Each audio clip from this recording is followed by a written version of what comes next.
Welcome to Nearing Nerdvana, bringing in another episode of Long Story Short, episode 26. Wow.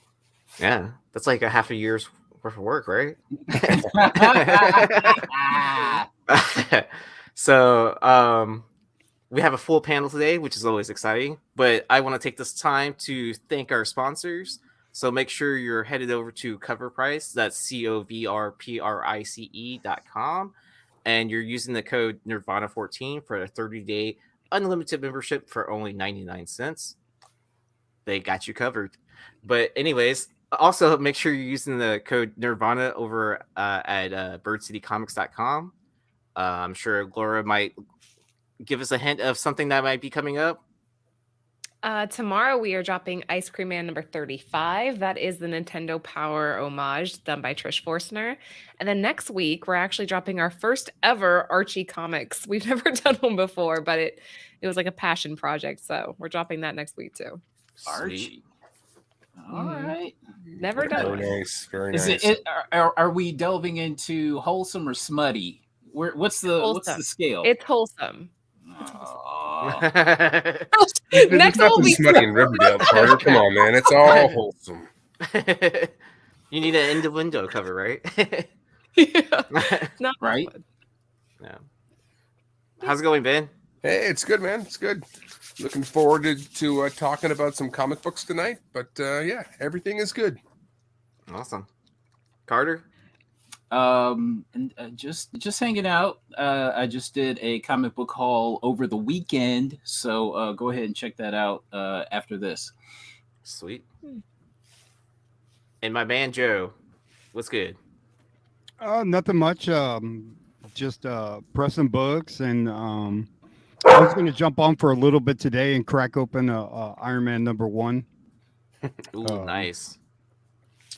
Phil sent it to me, and I said, "Well, shit, I'm gonna go live and crack it open." He goes, "Wait, hold on."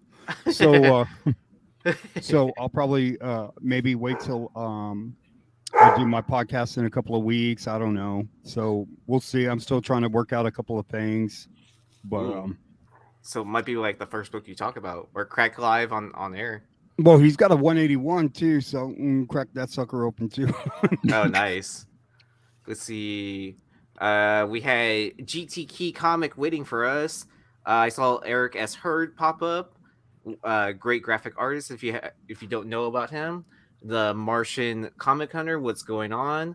Volsey. Sorry if I mispronounced that. Lord of Brooklyn. What's going on? Copy 801. Metal Face. I'm seeing a lot of familiar names again, which is always welcoming. So. Yeah, where the hell are you guys? Yeah, we got a loyal crew. We got a loyal crew who watches this show. Yeah, Free Energy, Paul Holloway, how's it going? Mojo Quid, and I think we're getting to repeat names. Let's see, Still Chillin', what's going on? James Waite, how's it going? Planet Arizona Comics. All right. Yep, Volsey will get started just because it's past your bedtime. So, yeah, because I'm sure it's past our bedtimes too. Listen, I've been up an hour ago. I've been up since 1 a.m. I have yet to take an old man nap. This shit is freaking me out. And I'm like, I'm wired. I'm freaked out. So they didn't leave till 6 a.m, is what you're saying? Listen, man. Hey, the ATM, is bugging out. All right, so we're gonna dive into this list tonight. This is not a spec list. This is not a buy list. This is not a hot list. Hell, this isn't even really a list. This is just a bunch of books that we think are pretty cool that we're going to talk about tonight. So, just a few of our favorite things. That's all. Yeah, man. We're just talking about comic books. Just talking about comic books. So this one has some some interesting stuff here. This is more of an affordable hunt list. But before we get started on that, let's start with an old school. Yeah. An old school book. Here we go. All right. Aaron, why don't you take the lead on this one? This is yours, man. Okay, so what I noticed about last year was like ton of homages, right? Like tons. And I started going down the rabbit hole. I was like, what's the first homage? And then through reading through several different articles, like a lot of people that have wrote about this years ago, like all tend to agree that it's Action Comics number 8, which is a homage cover. I mean, they were also stating a lot of facts that, like, okay, if you look in the Golden Age period, if a artist got asked to do another cover, a lot of times they would use like the same background and then like just change up positions of the figures and stuff like this. But since this is a homage to a well-known painting by NC Leaf, I don't know if I'm saying that correct. Wyatt, maybe? Wyatt, well, yeah. This is Action Comics number 8. It looks like Ben did some of the back end work of seeing that there's 098s on the census. I mean, I would not honestly expect to see very many 98s for a book of this age, right? Yeah, the highest grade was a 6.5 that I saw. Yeah. So, I mean, yeah, these books were loved. Nobody's taking the time machine back to buy Action 8. They're picking other books when they jump in the time machine. So this is the biggest 0 for 1 of them all. So yeah, so we're making sure we start everyone out with 0. I mean, unless there's someone that in the chat that has it, you know. I know, right? Yeah. So I think on the next slide you have the painting of what is homaging. So, yeah. So this Oh, is wow. Okay. Yeah, the Battle of Glen Falls. Yeah, that's awesome, man. Yeah. Go back to the comic. Yeah, he's choking him. Yeah. It's well done. Yeah. That's a good pick. I mean, a good choice. Good choice. Yeah. a little bit of history. Yeah. I thought it was just like kind of interesting, like just thinking back, like I was like, what is the first homage? Like, you know, like those kind of questions don't really like show up too often. And I was like kind of like, oh, let's touch on this. It's like kind of interesting, like comic history. That was you, Yee? Yeah. Man, I would have never have known if you hadn't put that up. Nice job, man. Yeah, that's really, really fascinating. Honest to God, I think that's very cool when you can trace history back. I mean, this is 1939. That's insane. Yeah. All right. Something a bit more modern now. Red Sonja and Vampirella meet Betty and Veronica. Not quite 1939. I wanted to put this book on there because Warren Lau is sort of hitting a new level, it feels like, in the collecting community. So these were an exclusive that he did for his web store, and I think appreciation for web store comics from artists is growing. We're seeing some books really pop here. They're only 500 each of these, so these are 2 comics. They're horizontal. There's the Betty and Red Sonja and the Veronica and Vampy. And these have all kind of disappeared, right? 500 isn't a lot.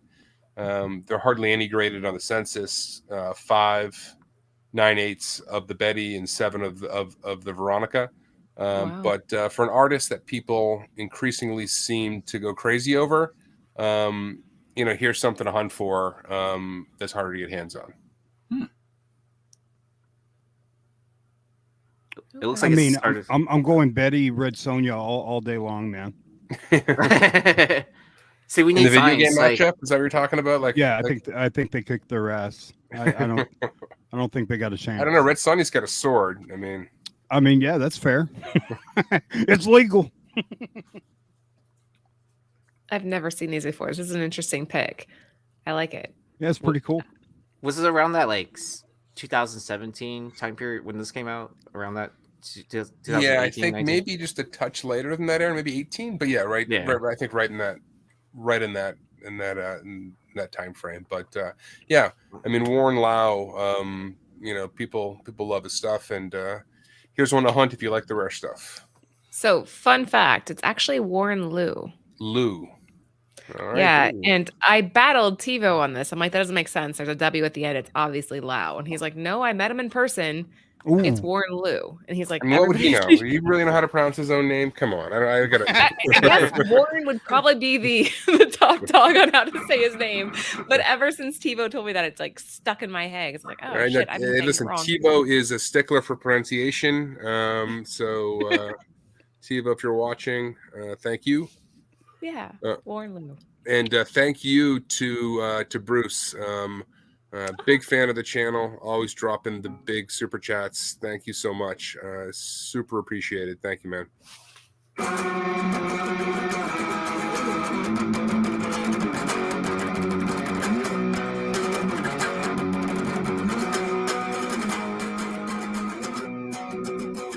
Yeah. Super chat. Perfect. We actually probably need to write a super chat song now at this point. Yes. Joe's got one. We're super Yeah. chatting. We're all just super chatting. Yeah. All right.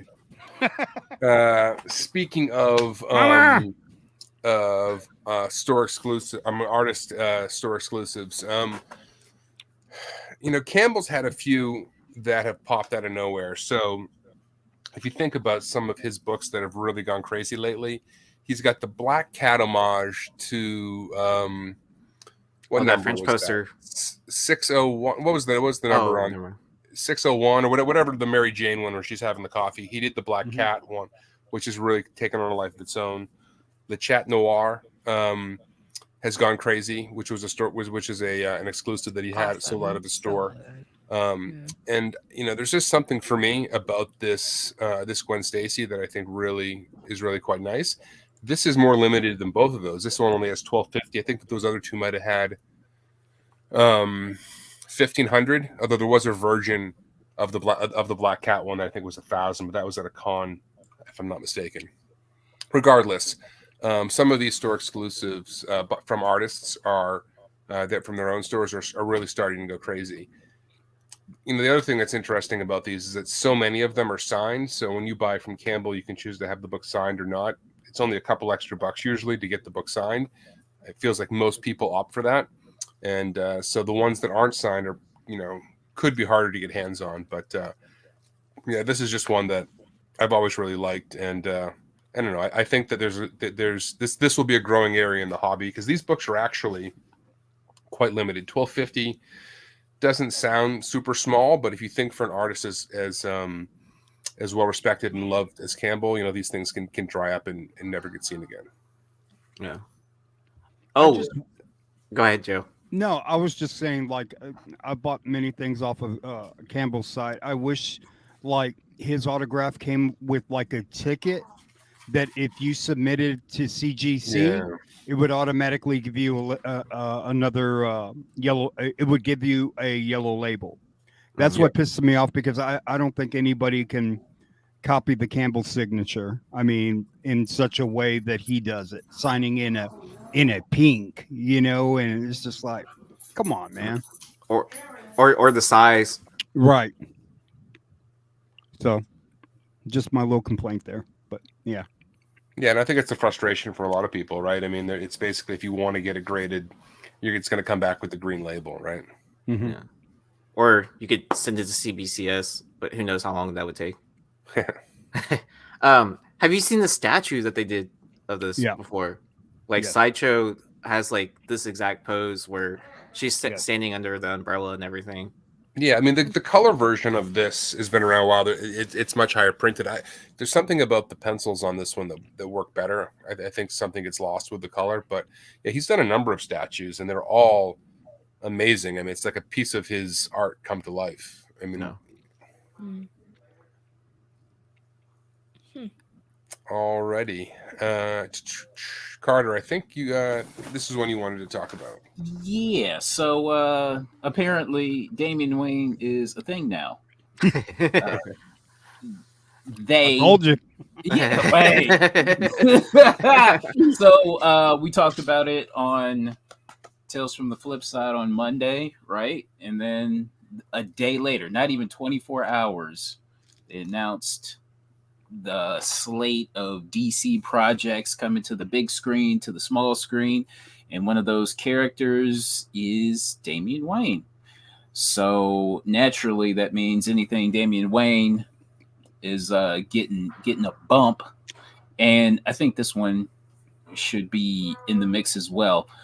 So we have Batman and Robin #1. This is the first series. Like I want to say, what I think 2009. Yeah, 2009. Okay, yeah, 2009. So this is from that Batman Reborn kind of storyline or banner that produced the Gotham City Sirens variant by J.G. Jones as well.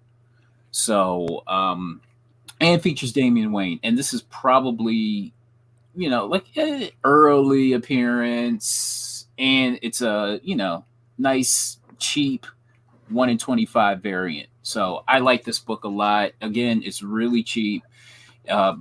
Teen Titans #89, that variant, I noticed that one's starting to disappear. And I really can't think of any other kind of like actual Damian Wayne where it's just like him as like a kid on the cover. I really can't think of any, especially like kind of early appearances. There's Batman and Robin issue number 37. If you guys could pull that up, it's just Damian by himself. I believe it's 37.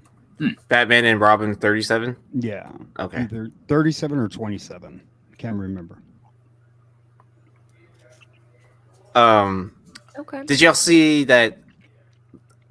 Okay, I think I know which one you're talking about. All right, I'll share my screen. But did you see that Damian Wayne's getting his first solo series coming up soon? Yeah. I didn't know Yeah. that. Well, I mean, like I thought it was kind of weird that it's this recent. Is it this No, one? no, you're go talking up, about? go up. Go up. No, no, you're on the thumbnail right there in the this middle. one. Yes. That's a the one- variant. Huh? That's a variant. I don't think it's a variant. I think it's the A cover. A cover, but Thorough brought this to my attention, and I was like, man, what a great cover, man. It's just like stuck up kid, type He's of like, Dad, I want to be Superman. Mhm. Exactly. Yeah. But I thought this was a good pick. I mean, if you're looking for Damian covers and stuff like that. Oh, it's Batman and Robin 38. Oh, 38. Okay. Ooh, Yeah. Smashing Hero. He's got one on the board now. Congrats. we need to start keeping as a panel like how many we have as well, right? Like if we have any of these. I think I'm I over. haven't had any yet. I haven't had I any only have 4 of those action comics. No. yet.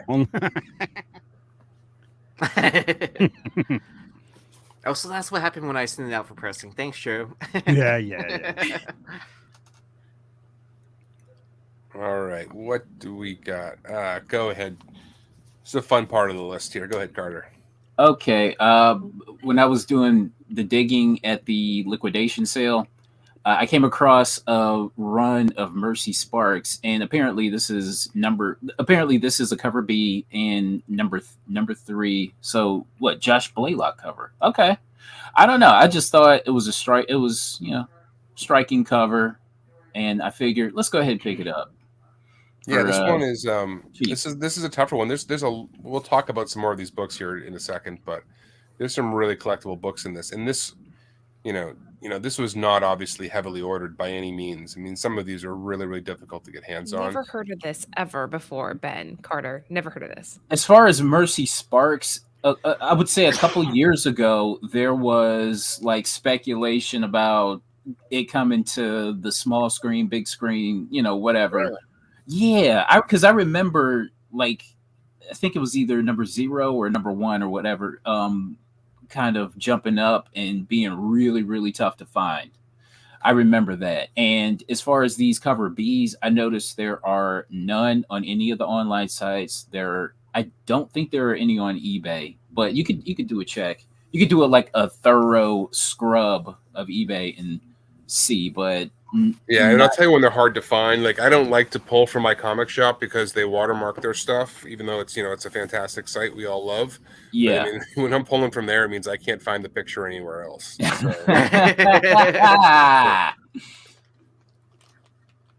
Great cover. Oh, all right. If we keep the theme going, yeah, go ahead, Ben. We got some more Mercy Sparks action going. So Elizabeth Torque cover.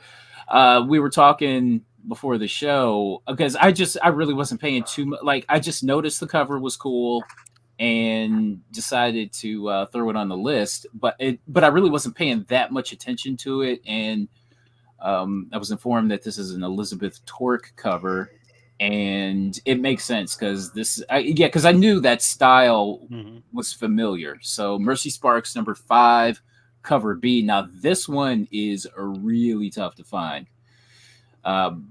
You might have a shot with number 3, but I know number 5 is really hard to find.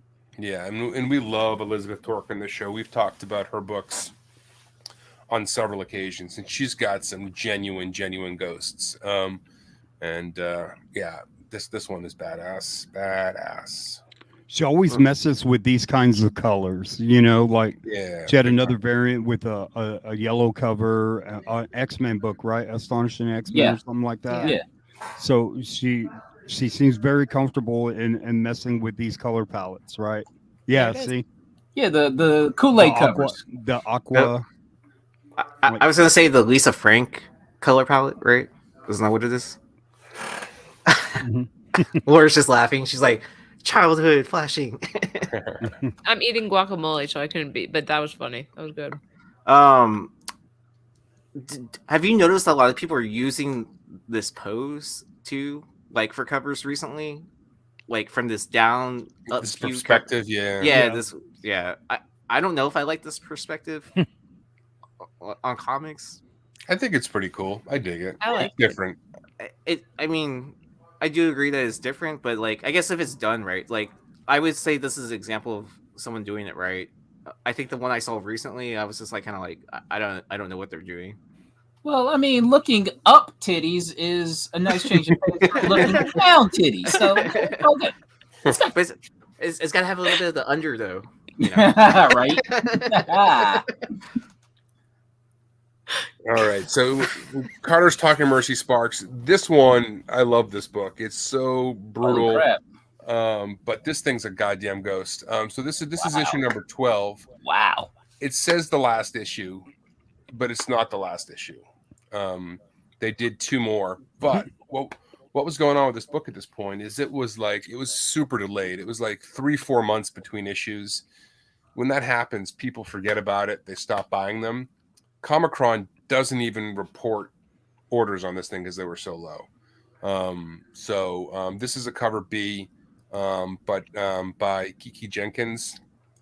And I don't know, there's just something that I absolutely have always loved about this book, but it is impossible to get hands on. If it's out there, let me know. You know what? I think there was one, but I think it's being shipped somewhere internationally, and they're asking for like blood money shipping, if I'm not mistaken about it. And sometimes this is solicited as a version. Don't be fooled. That was just how it was solicited. People post that picture, but I don't believe there's a version of this out there. I think it's just this copy. If you look at previews when it was solicited, it was solicited. It should have been a version. This should have been a version. Yeah, they showed it that way on previews, but I don't think it exists that way that I've ever seen anywhere. But yeah, just a cool obscure book. Wow. Oh, this reminds me of that Marauders cover where she has a with the bloody, yeah. Yeah, somebody said it has some Hughes vibes. I mean, the dark outlines. Yeah, I mean, definitely. It's got some Jenny Friesen vibes. Yeah. Oh, yeah. It's the Tula Lotte, a little bit of both. This is a hell of a fusion cover. It's like we're wine connoisseurs, but with comic books. It's got some Friesen notes with with the little We bit. should start drinking wine on this show. Yeah, there you go. And then you gotta make sure they have like a palate cleanser, and then like that we have a comic to Next smell cover. too. Little pieces of cheese and Charcuterie board. some right? grapes. All right, so this is Tony's, and I think Tony is in the chat. So we'll do our best. There he is. A hint of mama. There he is. Oh, he said MMA. Hold on, real quick before we get into this book. Awesome Sauce Radio. Thank you for the super chat. Much appreciated. Thank you for tuning in. We couldn't appreciate it more. Thank you. And Aaron is going to play. Yeah, I'll play something real quick Some before. reggae. Yeah. Okay. No. Okay.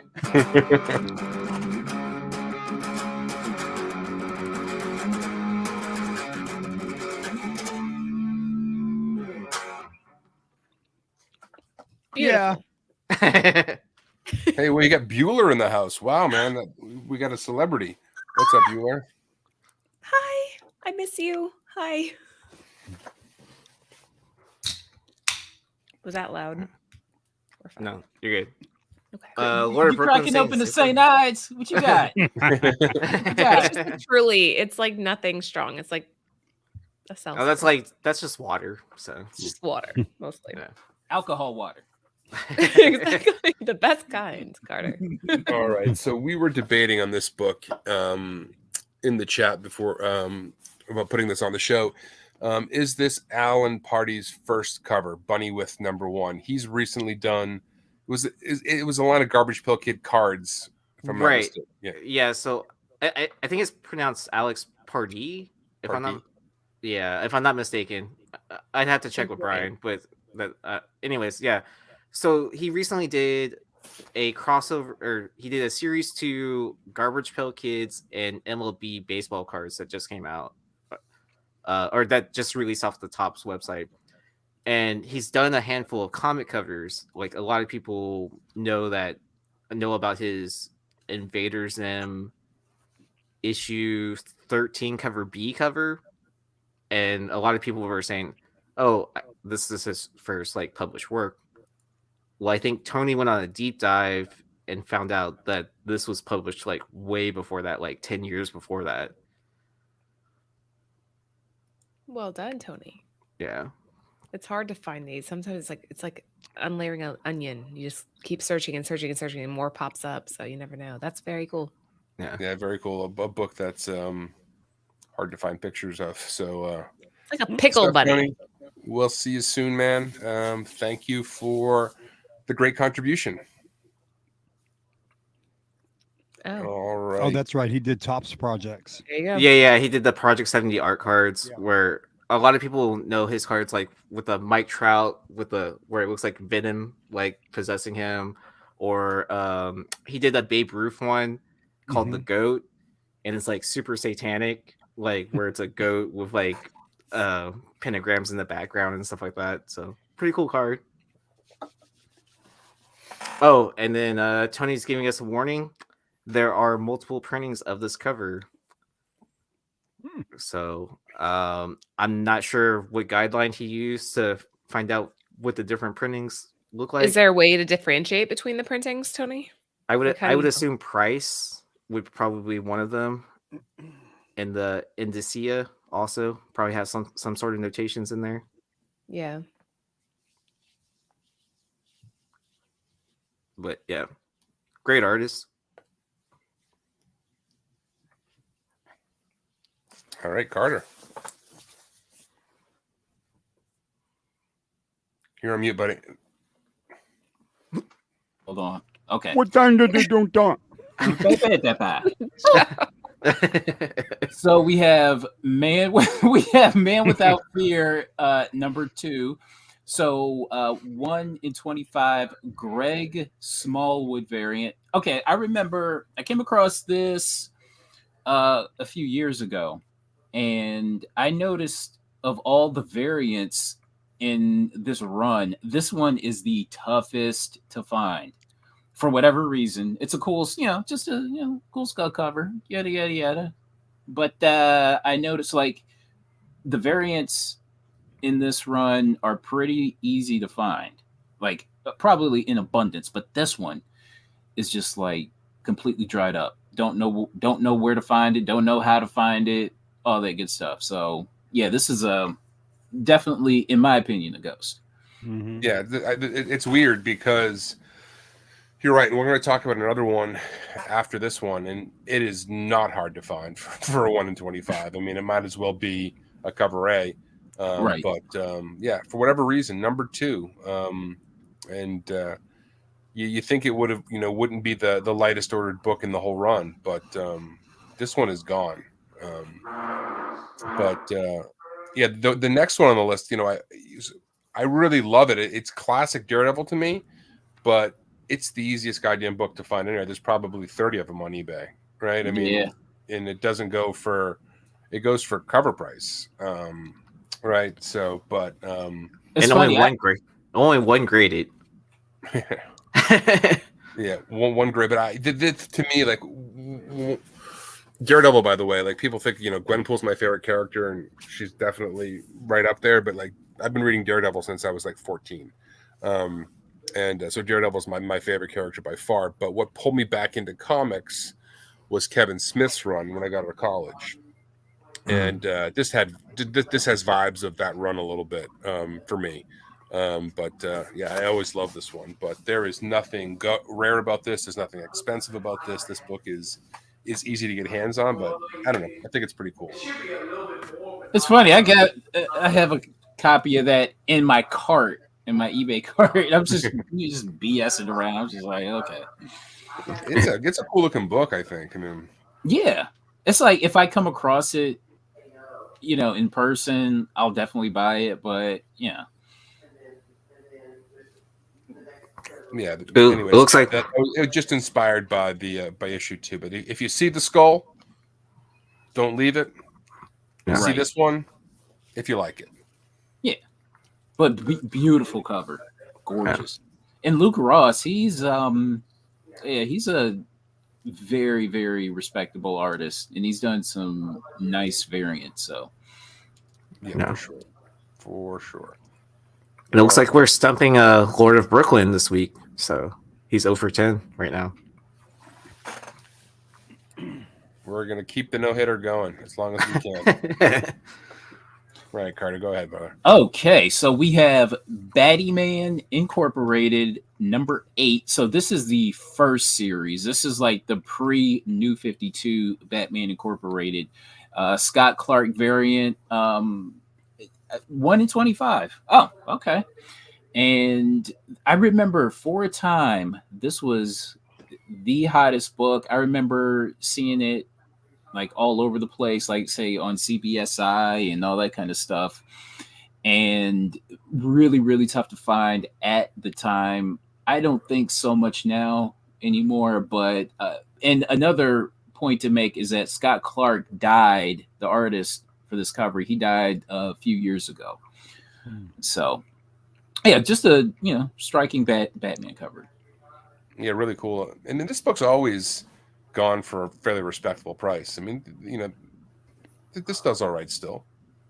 Really, because I just haven't looked up prices on this in a while. So Well, and then during this time period, those DC books too, the incentives will sneak up on you because you'll think it's just a B cover or whatever, but then it turns out like, oh, that's actually a ratio.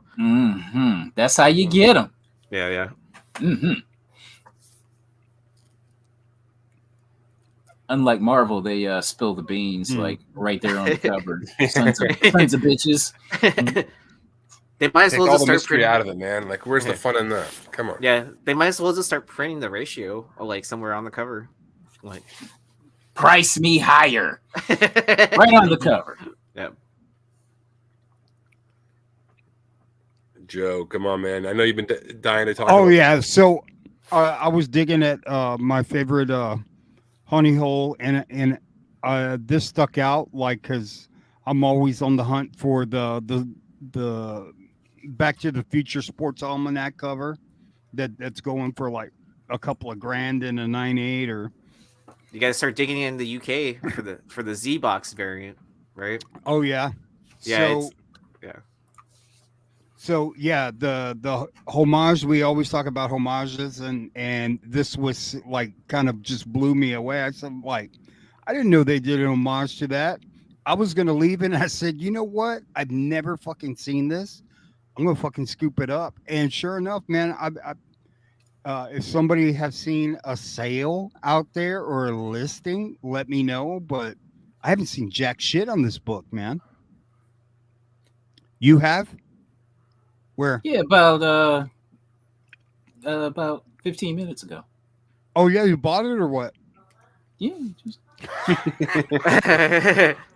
Cart before the show started, Carter's like, he's like, Where'd you find it? before. your boy.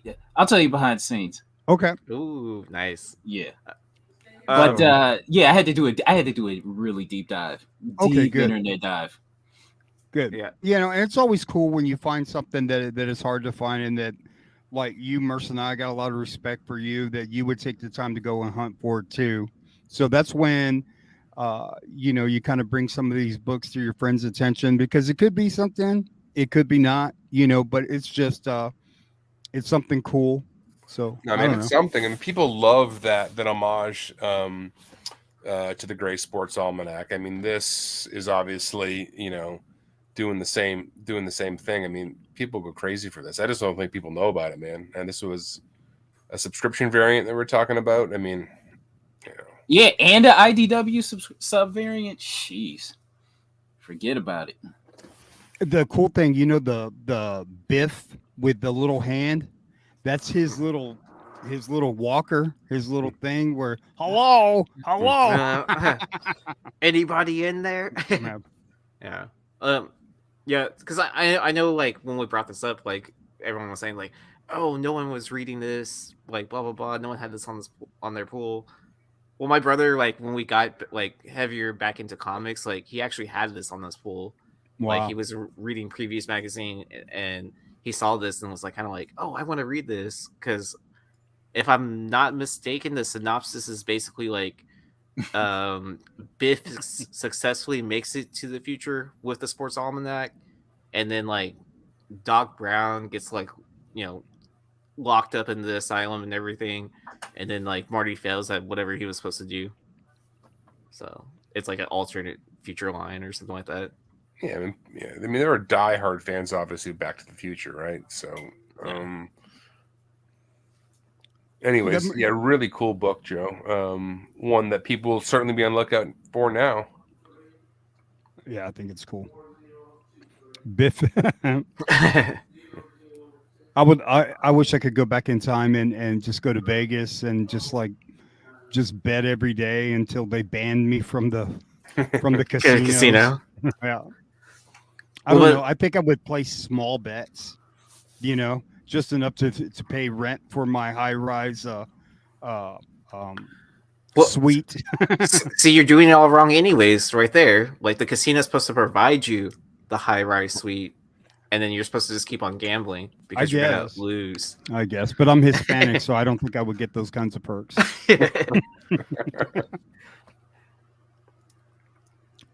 All right, so this comes. If you guys aren't following Topher on Instagram, you know, big legend in the community. He and I were. He had posted something about this, and we were talking about it. And I said, "Hey, listen, man, can we talk about this on the show?" He's like, "Yeah, please do." But I want to give him a shout out. Follow him on IG, Comic Book True Firsts, with underscores between each word. Thank you, Topher, if you're watching, brother. So this is PlayStation Magazine UK number 170. This is a subscriber variant as well, done by David Nakayama, who we all love. And he was talking about this because it was, you know, obviously, you know, a Last of Us cover, which is obviously, you know, pretty damn hot right now. And yeah, a tough book to find. We've talked about magazines a number of times on this show, and this is another cool one to keep your eye open for. Dang, this is like the precursor to his negative covers too. Well, the interesting thing is here, you might as well keep talking about it. So this was, but the cover A or the main cover is actually, I think, better in my opinion. If you go to the next slide, I couldn't find a great picture of it, but honestly, I think this works a little bit better with the, you know, with the fence in the background and everything. But PlayStation logos, yeah, yeah, where it's not like blending into the background. Yeah, I mean, I Yeah. think this just pops a little bit more, even though this picture isn't great with the glare there, but yeah, just super cool, and yeah, like I said, we all love Nakayama.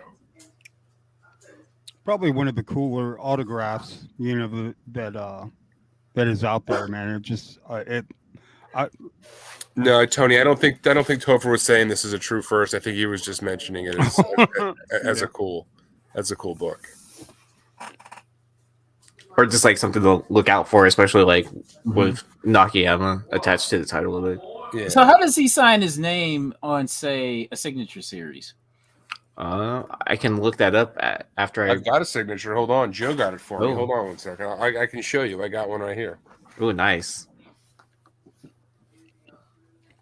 I found one for him. Have y'all ever played The Last of Us? Mm-mm. Okay. I've I've been watching the series. Me too. Yeah. Yeah, it's kind of creepy, dude. Yeah. Well, does it feel like Walking Dead or no? Yeah. I want to say it's faster paced than Walking Dead too, at times. Because it's not like just a normal TV show. Like it's almost like each week it's like watching like either a movie or a short length movie. Because like the first episode's like an hour and a half. Oh, so now people have seen it. There you go. Mama. So someone on the panel, one out of I don't even know what book number this is. 1 out of 14 or something like that. Oh, somebody has seen it. Somebody said. Yeah, there was a bunch of people in the chat that said they're like this book doesn't exist. No one has it, and then you have a copy. So this was a ghost from a prior show, and Joe found one and sent it to me kindly. Thank you, Joe, brother. But there it is. It's just a D with a little squiggle. Oh wow. Oh, that's interesting. Oh yeah, I remember. Unless that was Joe who signed that, and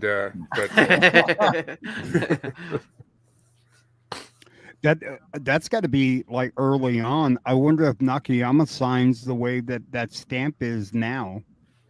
Yeah, because this was from 2010, right? This goes back quite a ways. Jesus Christ, 13 years, bro. Yeah, he should have a stencil, a DNA stencil. Oh, that'd be cool. And just fill it in. He's doing the autograph. Yeah, so he can keep on doing like his like remarks or sketches or whatever. Yeah. I don't know. Would you feel kind of cheaped out if someone actually had a stencil and then they just colored it in and like that's my signature? Only for him. Okay, it would only work for him. Yeah. Okay. Yeah. Like yeah, the only other person I can see it's probably easy for him to do it. He's probably done it many times already. You know, that kind of his autograph that way. Liger saying he still signs the same. I mean, yeah, I don't know why you would change your signature unless it's like unless you now like you're becoming a bigger artist or something like that and you have an artist name that you want to use, like something like that. But maybe he just wants it you to find his covers very easily. Yeah. You know? Yeah, well, I think some of these guys are trying to monetize their signatures. There's a little bit of art to them, like McFarlane, right? There's a little art to his signature. Campbell, a little bit of art to his signature. That makes Clayton sense, Crane, he has like the menu board. Yeah. Greg Horn has like something similar to that as well. Yeah, that makes sense. I mean, anything you do, it's part of your brand. So, yeah. Ooh, Metalface is saying the same thing. He signed something for him at C2E2 with very similar signature. So, there you go. It's probably because so he can get through all those like. I'm sure he has like a decent sized line like whenever he shows up to a convention. You know what? Have him draw that signature and then sign his name. So this is a book that I've always loved, but for whatever reason, it does not exist in the wild. It's online. It goes for a little bit. Nothing crazy. But I've always really loved this book. Bengal did it. It's a cover B. Spider-Gwen was really trailing off here. I think it ended at issue 34. Yep. Orders were, just over 20,000 for this. And when you start to see orders that low for a Marvel title, they're ordering a lot of cover A's, but this book has kind of disappeared from the wild anyway. But it's not a Gwenpool cover, but it's got some Gwenpool vibes. I mean, Spider-Gwen dressed up as Deadpool. I mean, what do you think it is with swords? Yeah. It's too. It's a lot. It's a lot going on. Well, It messes with you. yeah. So I was I was subbed up to Spider-Gwen at this time, and they were having that Deadpool month where all the covers where they had a crossover on whatever title, and I think there was even a store that did a virgin version of this. There is a version of this, yeah. Yeah, but I have the normal one of this, and then yeah, exactly what you said. Like when it gets to the end of this run, like 32, 33, 34, like those books can be pretty tough to find, and then 34 is a homage to Edge of Spider-Verse 2. So that's a pretty cool cover. Yeah. That is a cool one, and that one's gone too. I want to know if this one was a qualifier or not. I got to check someone who has a Diamond account to see if it was, but I'm wondering if you had to qualify in order to be able to order this one, because it's not in the back issue bins. Unless it used to be, but I haven't seen it in forever. Well, I feel like with the Into the Spider-Verse, like people started scooping up Gwen books like shortly after that, like crazy. Oh yeah, for sure. Which I was glad as a Gwen fan to like already have a lot of the stuff, and I was like kind of like awesome. Like I have a lot of like most of the stuff I want already. Like anything else I overlooked or missed, like I can just kind of like let it trickle down or like roll off my shoulder, like where it won't bug me too much. But no. Yeah, just the beautiful. I just like the city in the background. It's kind of faded. I mean, it's bright as hell, but you can't really make it out. The perspective on the sword. I don't know. I think Bengal killed it on this cover. And with the Virgin one, like I don't think you could tell this was a Spider-Gwen cover either. Yeah, the Virgin one, I don't know what it is. I mean, maybe it's better. I just think it's missing something without having the trade dress there. I don't know. Yeah. But yeah, they're both out there. It drives me a little crazy when people do versions of an open order book. An open order book, yeah. I mean, it's like I don't know. I mean, I get it. They're trying to sell something, but you know what? I don't know. Do you have to pay artist fees for something like that too? Because I doubt it. I bet you just go to Marvel and say, "Can we do a version of this?" I mean, yeah, I guess that would make sense. It's like kind of like, okay, yeah, just pay for the print run and the changing of the plates or whatever. Yeah. All right. Oh yeah. All right. So I just put this bug on here. Everybody knows about this this Hughes Catwoman run. There's no mystery here, but listen, Nobody Hughes talks is about becoming that. one of those artists where people, you got to have his stuff. This Catwoman run is legendary, but there's something about this one that I think is really like super impressive by Hughes. He really pushed his art here on this one. It's not really what he's known for, but just the neon on the glass, with Catwoman sort of. I just think this is really underappreciated for, how badass it really is for me. He's usually, known for drawing girls with huge tracts of land. But that's a joke that probably nobody gets in this anymore. But anyways, it's an old Monty Python joke. But anyways, yeah, this book is just I think underappreciated, and just a really cool book. Yeah, I like it. Definitely with he makes it look so easy, but like I'm puzzled as how do you get that effect with the neon on there and the reflection, like she's looking through it's just so it's different. I don't think I've seen many covers like that.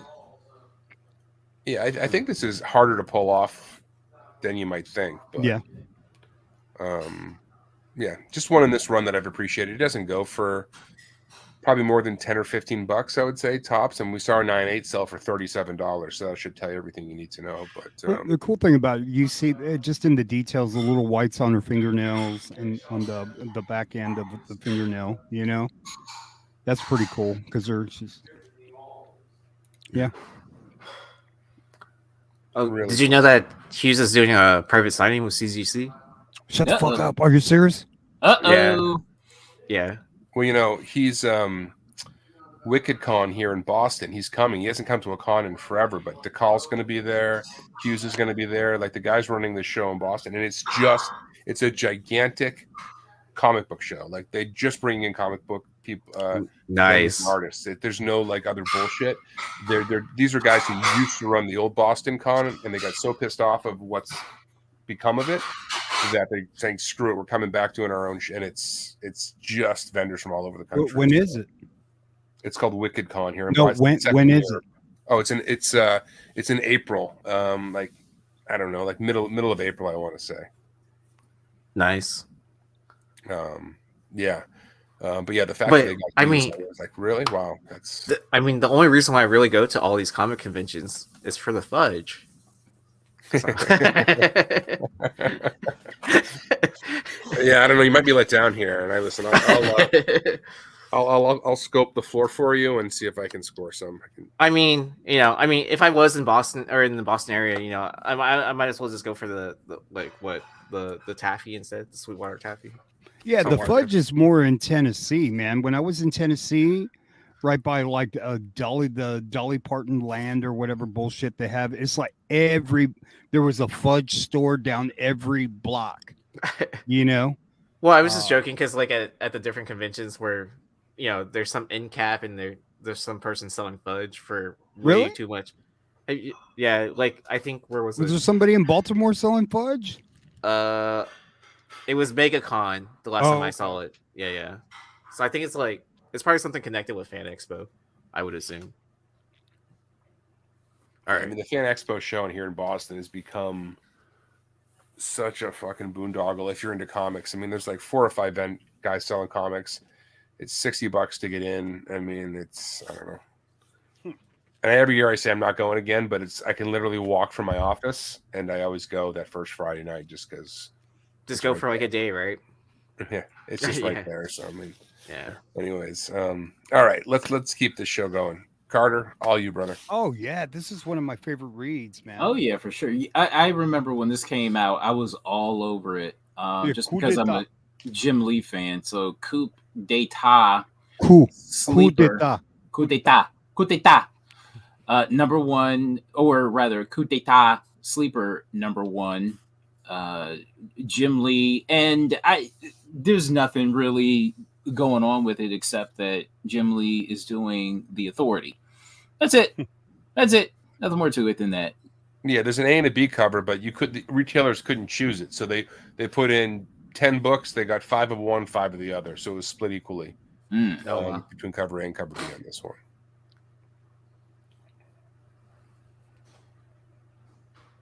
No, I mean it's if you guys want to read a good story, like the Ed Brubaker, he always does a great spy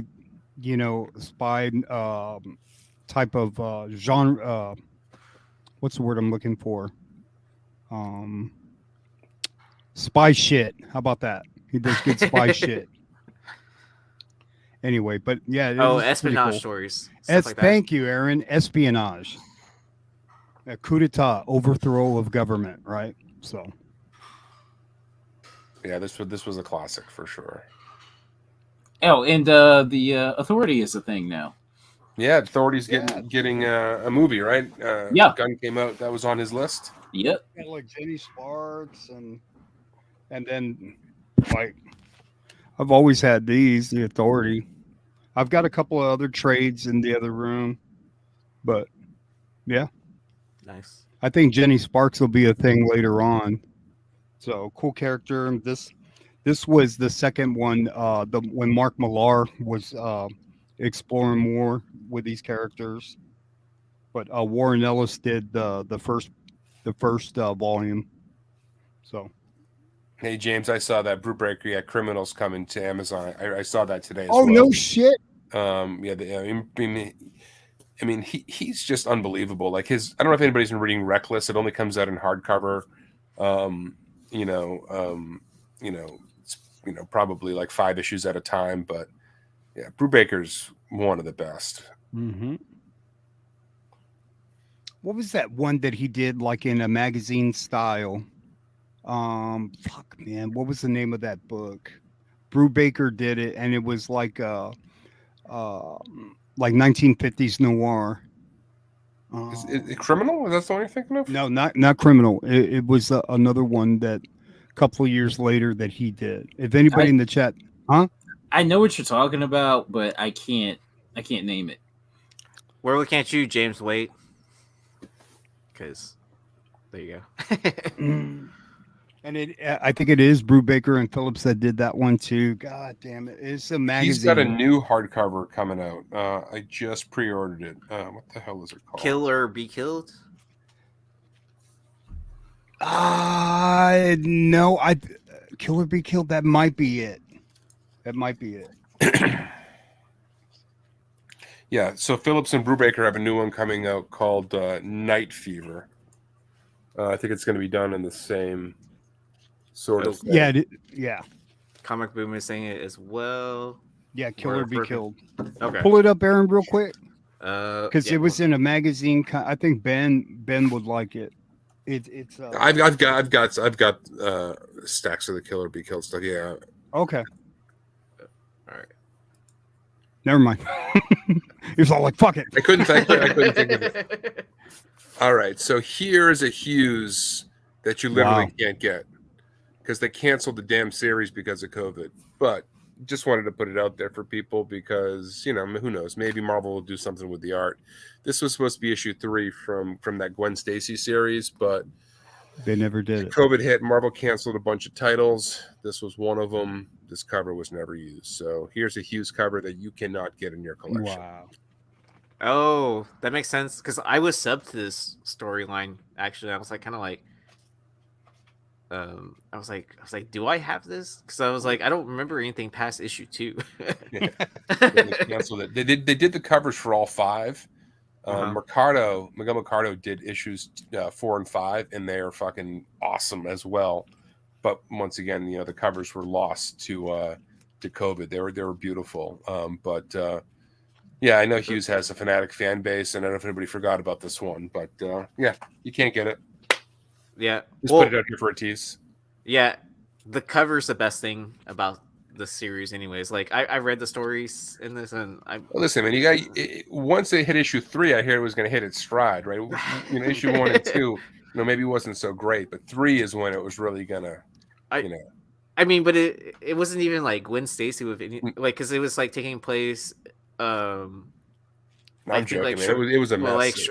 Yeah, it was like shortly after her like first appearance or something like that. Because a lot of Marvel stories were doing that right at the time, where they were going back to like I always think of like Deadpool Secret Wars, right?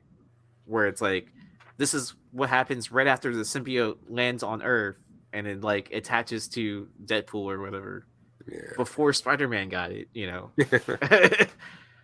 and it's like, well, does that just change like the continuity order of stuff now? Like Elseworlds kind of shit when they're doing that. I don't know, but yeah. Anyways, did we have anything else on here tonight, or was that the end of it? Do we end? Yeah, that was our last book. So we'll just run down the schedule real quick, and then we'll say our goodbyes. So make sure you're liking and subscribing all our videos. We have Comic Lovers on Monday at 6:30 Pacific, 9:30 Eastern. On Tuesday is Comic Book Women at 6:35 Pacific or 9:35 Eastern. Wednesday is Mondo Mail Call at 7 p.m. Pacific, 10 p.m. Eastern. You're hanging out with us for Long Story Short, so we appreciate all that. Thank you for everyone for sending out the super chats and super sticker. So special shout out to They Call Me Bruce and Blind Adam. Friday we have Nearing Nirvana, where you can catch more of Joe. and and that's at 6:30 Pacific, 9:30 p.m. Eastern. And then on Saturday, there's Saturday morning toy box at 10 a.m. Pacific or 1 p.m. Eastern. So next week, I'm going to be traveling in Europe for work.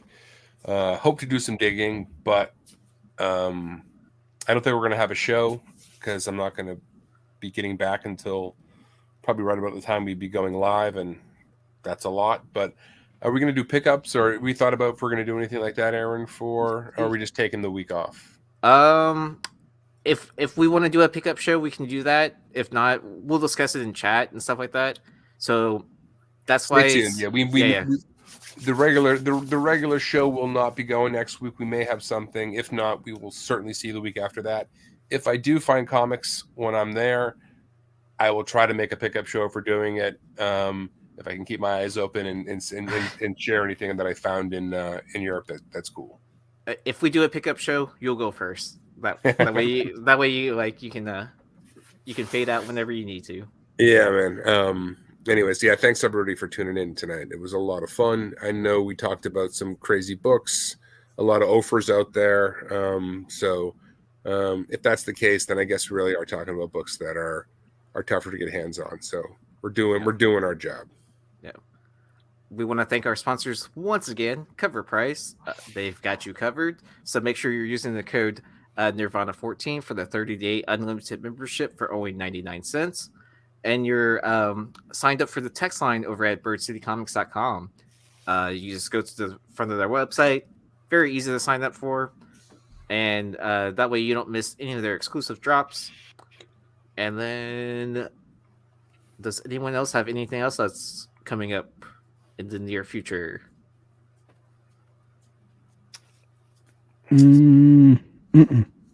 Oh, I have a foreign self of comics on Whatnot this Sunday. So after I spend all my money from a card show I'm going to this weekend. Hell yeah. I don't have those, but I have Pick a card, any card. So, Japanese Thanos, bro. yeah.